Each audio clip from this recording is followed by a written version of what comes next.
კიდევ ერთი თემა, რომელიც განსაკუთრებულად აწუხებს მოსახლეობას, არის საწვავის ცვალებადი და მაღალი ფასი, რომელიც განსაკუთრებულად სწრაფად იზრდება, თუმცა გასაგები მიზეზების გამო ყოველთვის უჭირს შემცირება. ამის მიზეზი არ არის მხოლოდ საერთაშორისო ფასები. ქართულ ფასებს საწვავზე, ქართულ ფასს საწვავზე სერიოზულად აწვება ბევრი ადგილობრივი ფაქტორი და მათ შორის უმთავრესი მაინც ეროვნული ვალუტის კურსია, თუმცა ასევე არის აქციზი და სხვა მდგენელებიც. არის პერიოდები, როცა იმპორტიორებს, რომლებიც იმავდროულად დისტრიბუტორების და ნავთობგასამართი სადგურების მფლობელები არიან, არსებობს თემები, კიდევ ერთი თემა, რომელზეც ამ სტუდიაში ბევრი საუბარი გქონდა და მათ შორის ეს უკავშირდება დიზელთან დაკავშირებულ თემებს და მათ შორის მისი მოხმარების იმპორტის შემცირებას, რომელზეც კონკრეტულ ბიზნეს ასოციაციას აქვს თავისი ეჭვები. ჩვენ ასევე გვაინტერესებს საუბარი ახალ ევროპულ სტანდარტზე გადასვლასთან დაკავშირებით, რომელიც 2020 წლის 1 იანვრიდან უნდა შევიდეს, ევრო 5 წელია საუბარი და ინდუსტრიის ცალკეულ წარმომადგენლებს ამასთან დაკავშირებით ასევე ჰქონდათ მოსაზრება, რომ გადაწყვეტილება კიდევ ერთხელ გადახედილიყო. ამას ყველაფერს დღეს ჩვენ გავაერთიანებთ ყველა საკითხს საუბარში ნავთობპროდუქტების იმპორტიორთა ასოციაციასთან და დილიდან ვანო მთრალაშვილს ამ კავშირის თავმჯდომარეს ვთხოვეთ ჩვენთან მოსვლა, რაზეც ის თავაზიანად დაგვაქვს. დილომშვიდობის მოგესალმებით. ბოლო ყველაზე ხმაურიანი მაინც იყო სტატისტიკა დიზელის საწვავის იმპორტის შემცირებასთან დაკავშირებით. თუ არ ვთქვი 8% იყო ის მინიმალური ზღვარი, რომელიც თქვენმა ბიზნეს გაერთიანებამ დადო როგორც ოფიციალური სტატისტიკა და თქვენ ვალდებულად ჩათვალეთ თავი სექტორის და ინდუსტრიის სახელით, რომ დაგეფიქსირებინათ, როგორც მე ვხვდები უკვე საფუძვლიანი ეჭვი, რომ საქმე გვაქვს აღურიცხაობასთან, ანუ არალეგალურ პროდუქციასთან, რადგან როგორც ვხვდები ჩათვალეთ, რომ ესეთი დრამატული კლება იმპორტში მხოლოდ ამით აიხსნება. ვიმართეთ მთავრობას. პროცესი რო აღწეროთ და იყო თუ არა რაიმე პასუხი უკვე ბატონო ამასთან დაკავშირებით. პირველ რიგში მინდა გითხრათ, რომ თვითონ ჩვენი ანალიზი და რამდენად სწორია ჩემი შეფასება იმ ეჭვებისა? აბსოლუტურად სწორი შეფასება, ზუსტად შეაფასეთ აღნიშნული ვითარება.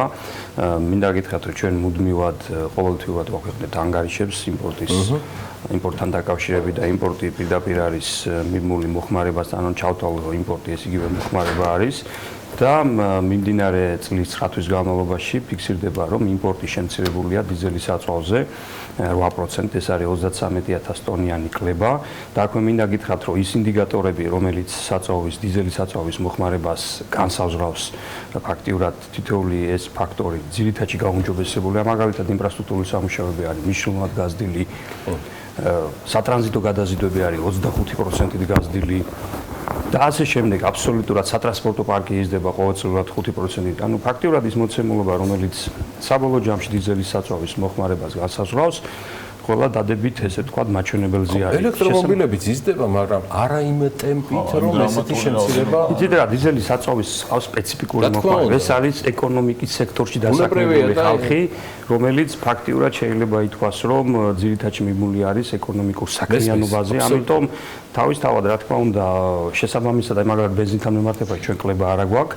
და აქ მინდა გითხრათ, რომ აბსოლუტურად ლოგიკურად ვითარდება, იმიტომ რომ მიუხედავად იმისა, რომ ჰიბრიდული სატრანსპორტო საშუალებები ბოლო წლების განმავლობაში მნიშვნელოვნად არის გაზრდილი, თითქმის 80,000 ჩვენი გათვლით 80,000 ჰიბრიდული სატრანსპორტო საშუალება და ეს არის ტრანსპორტი, რომელიც 3-ჯერ უფრო ნაკლებს წავს, ვიდრე 2-ჯერ უფრო ნაკლებს, ვიდრე სტანდარტული საავტომობილო საშუალება, თუმცა მათ ჩაანაცვლეს CNG, ესე ბუნებრივი აირი, ტაქსები ძირითადში დღეს თბილისში მოძრაობენ, ესე ვთქვათ, სწორედ ჰიბრიდული სატრანსპორტო საშუალებები არიან და მიუხედავად იმისა, რომ ვთქვათ, ჩვენ საუბრობთ, რომ ჰიბრიდული სატრანსპორტო საშუალებების მომძლავრება ადგილობრივ ბაზარზე, იმპორტი აკლებულობს. ანუ ლოგიკურად ყველაფერი მიმდინარეობს, თუმცა დიზელზე ჩვენ აღვნიშნეთ სხვადასხვა ეს საკითხი, თქვენ სწორად აღნიშნეთ, ჩვენ პრემიერთან იყო შეხვედრა ბიზნეს გაერთიანებების და აი ამ შეხვედრაზე პირადად მე დავაფიქსირე, იმიტომ რომ იცით რა არის, იყო DGG-სთან დაკავშირებული საკითხები, რომელიც ბიზნეს ინდუსტრიას, ჩვენ ინდუსტრიას აწუხებდა. მოგეხსენება DGG-სთან დაკავშირებით თუ რა ვითარება იყო, ეს ჩათვლებთან დაკავშირებით, იმიტომ რომ აღნიშნული თემაც ფაქტიურად ეს სახელმწიფოებრივი თემა იყო, რომელიც თვეების განმავლობაში მიდიოდა და შესაბამისად ამასთან დაკავშირებითაც არაფერი საუბარი არ იყო. ამაზეა საუბარი, რითაც არალდებოდა, მოდი ვთქვა, რა თქმა უნდა, ინდუსტრია მნიშვნელოვნად, იმიტომ რომ არა კონკურენტული გარემო გამოიშლება ამასობაში. მაგრამ ცალკე ჩვენ ფაქტიურად ხო რა არ მივიღეთ სახელმწიფო ბიუჯეტში 800 მილიონ ლარზეა ლაპარაკი და ჩვენ დღეს დავაფიქსირეთ ეს პოზიცია წინა შემთხვევისგან გასვლავებით ჩვენ მაინც რაღაც გარკვეულწილად აი მაინც ვაკვირდებოდით მოვლენებს ვფიქრობდით რომ არის თუ არა თქვა ეს რეალურია მაგრამ დღეს არსებულ ვითარებაში და ჩვენ უყურებთ რომ დიზელის საწვავის იმპორტი კლებულობს ეს არის სახელმწიფო ბიუჯეტში არ შესული თანხები.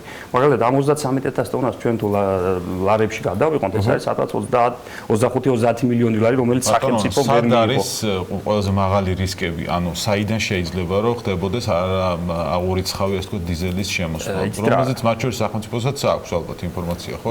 რა თქმა უნდა, იმიტომ რომ როდესაც იმპორტი კლებულობს, აქ გარანტირებული ისეთ ნავთობების სექტორი ეს არის გარანტირებული სახელმწიფო შემოსავლები, ხო და თანმიმდევრული შემოსავლები ხარ, როდესაც გარანტირებულად თქვა 25-30 მილიონს ევროდები და ვერ ღებულობ, რა თქმა უნდა, ეს პრობლემა დგას. რაც შეეხება ჩვენ რა შეგვიძლია დაბეჭდებით ვისაუბროთ, პირველი გახლავთ ის, რომ მოგეხსენება თვითონ ფასებზე ისაუბრეთ, ხო საქართველოში ისტორიულად მიმდინარე ეტაპზე ფიქსირდება დიზელზე საკმაოდ მაღალი ფასი, თუმცა აზერბაიჯანში თქვა, რუსეთში, ირანში ფაქტიურად ფასი არ შეცვლია და ძალიან დიდი სხვაობა ფასთან შორის და სატრანსპორტო საშუალებები, აქ არის სატვირთო სატრანსპორტო საშუალებებზე საუბარი, უფრო ტრანზიტულზე? არა მარტო ტრანზიტულზე, იგივე საქართველოში ტვირთის შემონტანზე, მათ აქ საქართველოში არ არსებობს ეს რეგულაცია, შემზღუდავი რეგულაცია, მათ აქ არასტანდარტული ბატონო, ანუ გახარიასთან შეხვედრამდე თქვენ გქონდათ პოზიცია რა, ეხლა ბექამოც გამოხსენა, რომ თქვენ მოიყვანეთ თურქეთის მაგალითი, მე არ ვიცი რამდენად მოგეცათ იქ საშუალება ამ საუკეთესო პრაქტიკიდან ერთ-ერთის გაზიარებისა, რომელიც რას გულისხმობს, რომ დიზელის საწვავის 300-დან 500 litrზე შეტანა ჩვენს მეზობელ ქვეყანაში, ჩვენს უმთავრეს სავაჭრო პარტნიორზეა საუბარი, უმსხვილესავე არის შეზღუდული. შეზღუდვა კიდევ ნიშნავს, რომ არის აკრძალული. ეს იყო წინარე რითითაც ბატონი ვანუმთრალაშვილი და ასოციაციის სხვა მესვეურები წარსდგნენ მთავრობის წინაშე, როგორც ერთ-ერთი გამოსავალი დაწესებული.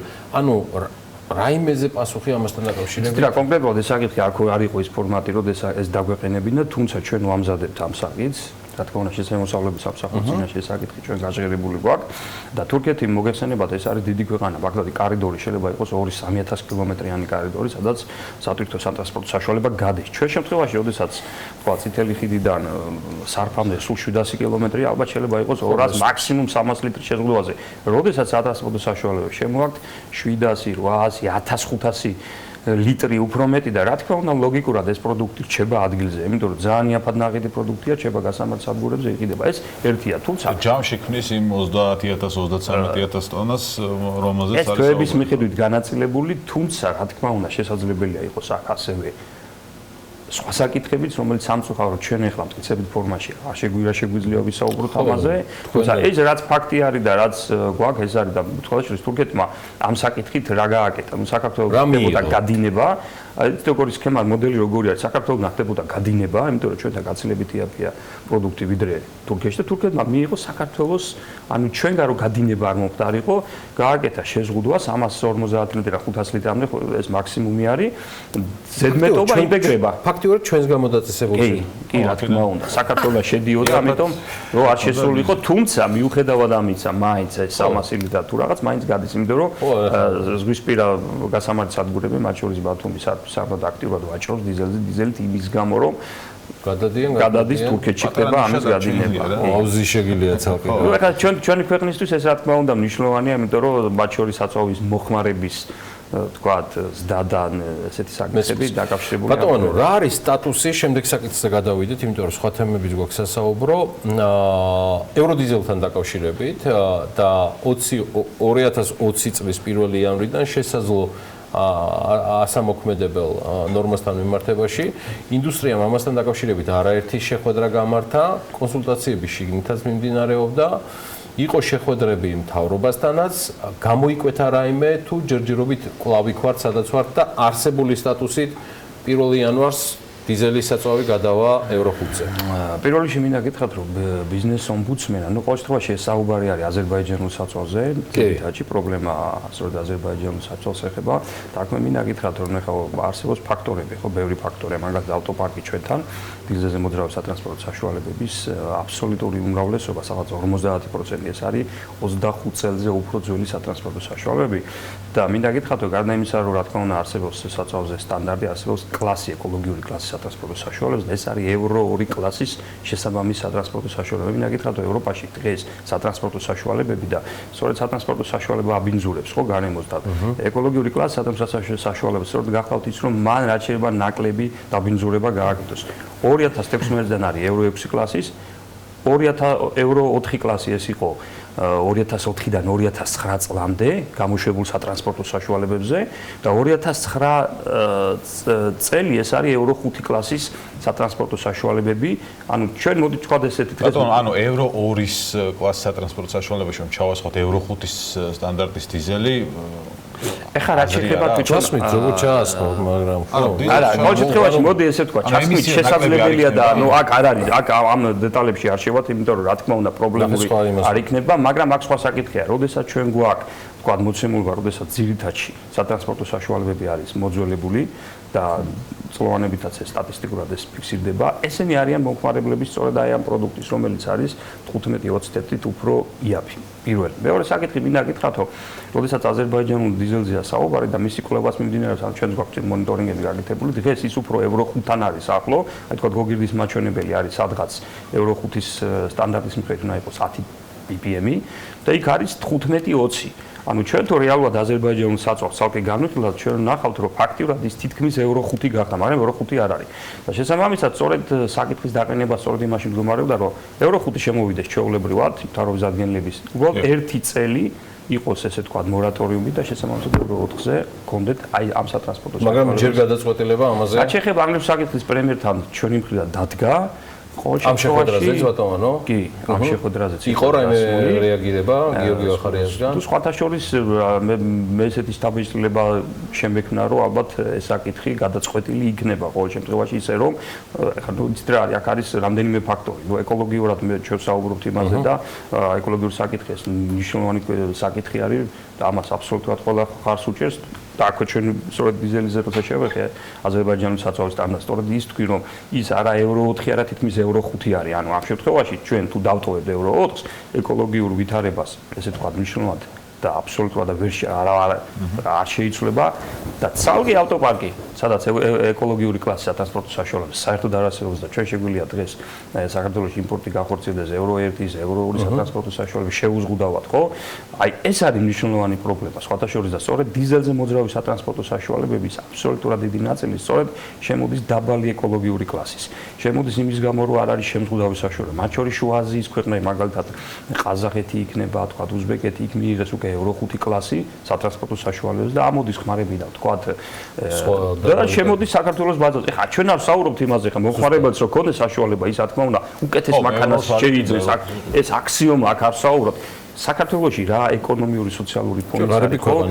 ის სატრანსპორტო პარკი გაგვაჩნდა. შესაბამისად ჩვენი თხოვნა სწორედ იმაზეა, რომ ამ სატრანსპორტო პარკთან დაკავშირებით სწორედ ერთწლიანი მორატორიუმი, ერთწლიანი გარდამავალი. ერთწლიანი ხო ეს იქნება 15-20 თეთრიანი იაფი პროდუქტი ამ სექტორისათვის, რომელიც ეკონომიურ საქმიანობაშია პირდაპირ ჩართული და ის ინფლაციური წნეხი, რომელიც დღეს ქვეყანაშია, ხო, რა თქმა უნდა, კიდევ უფრო მეტად არ დამძიმდება. სხვათა შორის, ბევრი ბიზნეს ასოციაციას, რომელსაც ვესაუბრეთ, გაუჩნდა ეს შტაბ-შტილება შეხვედრაზე, რომ გახარია მოინიშნა ეს საკითხები, რომელიც დააყენეს და გადაწყდება. აი ბატონო, თქვა რომ არის მზაობა და განწყობა რომ ეს საკითხი ჩვენგანაც არის მზაობა რომ ჩვენ დამატებით ბიზნესის სახელით კიდე მოვიკითხოთ პრემიერ-მინისტრთან და რაც გადაწყდება პირველი ჩვენ დავასწრებთ თქოს რომ საკითხი გადაწყდა და თუ ბიზნეს ასოციაციებს ეცლებათ მობრძანდნენ თუ არა და ჩვენ ვიტყვით მათ მაგივრად ოღონდ გადაწყდეს. მე მგონი ფასებთან დაკავშირებით უნდა ვიკითხო, იმიტომ რომ საერთაშორისო ფასებზე იყო თქვა ცნობილი თავდასხმის შემდეგ საუდის არაბეთში ხო პრობლემა ძალიან მაღალი იყო ზრდა. დღეს უკვე შედარებით რასაც გადავხედე არის დასტაბილურებული, ასე ვთქვათ, ისევ მოძრაობს. ის დეფიციტი ამოიღო. ნიუ-იორკში და ლონდონში $60 და $45 პარკლებში. საერთაშორისო ფასები, ადგილობრივი ფასები რა ხდება, რა მოლოდინები არსებობს სამომავლოდ. ფაქტიურად სადღაც 20 დღიდან ერთ თვემდე ეს ვითარება დასტაბილურდა.